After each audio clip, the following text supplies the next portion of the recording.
Adam Schiff, Democratic California, the new chair of the House Intelligence Committee. How are you feeling today? Good. It's a new day. You now chair this committee, which was the subject of tremendous scrutiny and controversy in the last Congress under the chairmanship of Devin Nunes.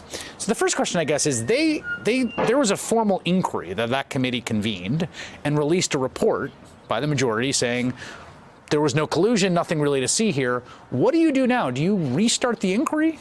Well, for us, the inquiry never ended. The Republicans walked away from it. As you say, they issued a report, which was a political document saying nothing to see here. We believe everybody who came in and everything they had to say, including Michael Cohen and everybody else. We always thought that it was perilous to just suggest that we don't have to compel answers to questions. We don't have to do any follow-up to get documents and materials to determine whether people were telling the truth or not, phone records, the kind of things that are a staple of real investigations. We now see what a folly that was.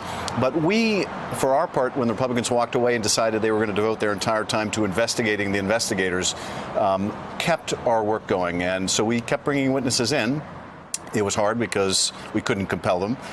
So we're going to continue that work. We will invite the Republicans to rejoin the investigation if they're interested, if they're willing. We'd like to work in the bipartisan fashion, which we committed to doing at the outset, but it will be up to them whether they're interested. Are there glaring holes, glaring things that are the obvious first priorities in terms of getting your hands on in terms of subpoenas or requests?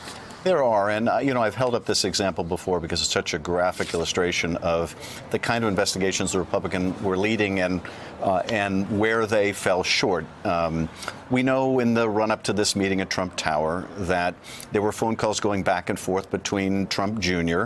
And the Russian oligarch's son, Emin Agalarov, where Don Jr. was trying to find out, are the Russians serious, and what do they have to offer, and should I take this meeting? Should I bring my brother-in-law? Should I bring the campaign chairman? And this is the most important time. They haven't even sewn up the nomination yet. Right. And sandwiched between those calls back and forth between Don Jr. and Emin Agalarov is a blocked call. And we wanted to know, did that come from the president? Was the president involved in the planning or the approval of this meeting? So we said, let's subpoena the phone records and find out. And the Republican answer was, no, we don't want to know. So can you just do that tomorrow? Well, we can't actually do it tomorrow because we don't have a committee constituted yet. But when we are constituted, we can get those phone records. And, we're going to continue to, for our part, seek voluntary compliance and only use a subpoena as the last resort. But we do anticipate that it will be a necessary resort in some cases. What about witnesses that have come before your committee and told you things that you now suspect are false? Well, probably our first step will be to provide the transcripts to Bob Mueller so that he can have the benefit of the evidence they contain, but also determine and take appropriate action where people came before a committee and lied, and hold them accountable, as indeed Michael Cohen was held accountable. So that's an early and, I think, important step. I want to take a step back for a second, because I think that people who have sort of come to follow your committee closely in this era have a view of it that's very different than what its reputation had been. When I was covering Congress in an office right over there, the Intelligence Committee is one of these glad-handy, very bipartisan committees. You guys sort of stood kind of foursquare, largely because there was a real kind of back and forth with the intelligence community. It's all very secret and cloak and dagger. You're in this very elite group of people that gets information. I mean, how much has the committee been broken, its culture, its sort of institutional basis, by the last 2 years? I'll tell you the good news and the bad news. The bad news has been pretty obvious. We operated in a bipartisan fashion up until March 20th. That was the day in 2017 when James Comey testified publicly before our committee that there were actually two investigations, not just a Clinton investigation, but there had been one of the Trump Organization. That prompted the now infamous midnight run by our chairman the following day or evening. That completely blew up bipartisan work on the Russia investigation. You can't conduct a legitimate investigation if you're basically in cahoots with someone who may be implicated in that investigation.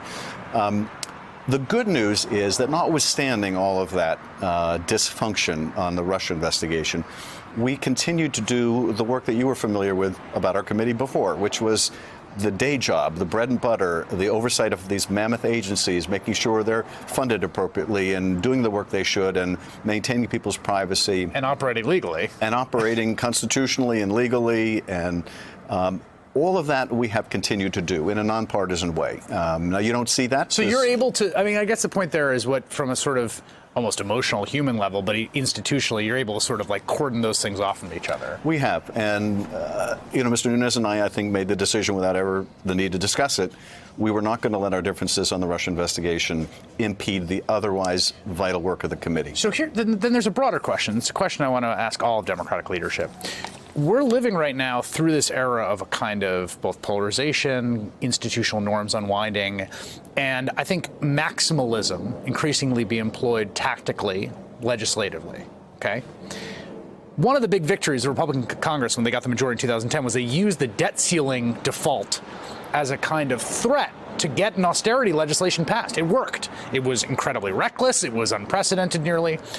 What is your personal theory of your wielding of power and your respect for norms balanced against imperatives to deal with what you're dealing with? Well, I think we need to get back to operating rationally and civilly.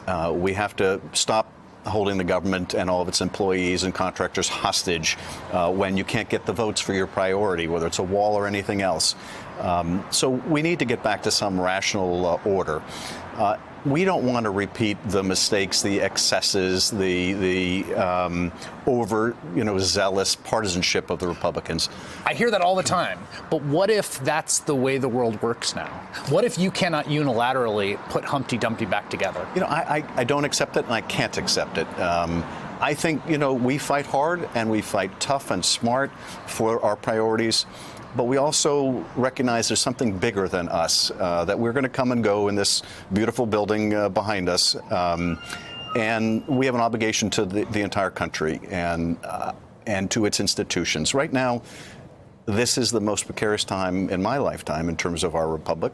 We have a president who denigrates the freedom of the press, who goes after the independence of the judiciary, and in so many ways, I think, is threatening the livelihood of our democracy. The answer to that cannot be more of the same. That just drags us all down. Congressman Adam Schiff, the new chair of the House Intelligence Committee, thank you so much for making time on this big day. Hey there, I'm Chris Hayes from MSNBC. Thanks for watching MSNBC on YouTube. If you want to keep up to date with the videos we're putting out, you can click subscribe just below me or click over on this list to see lots of other great videos.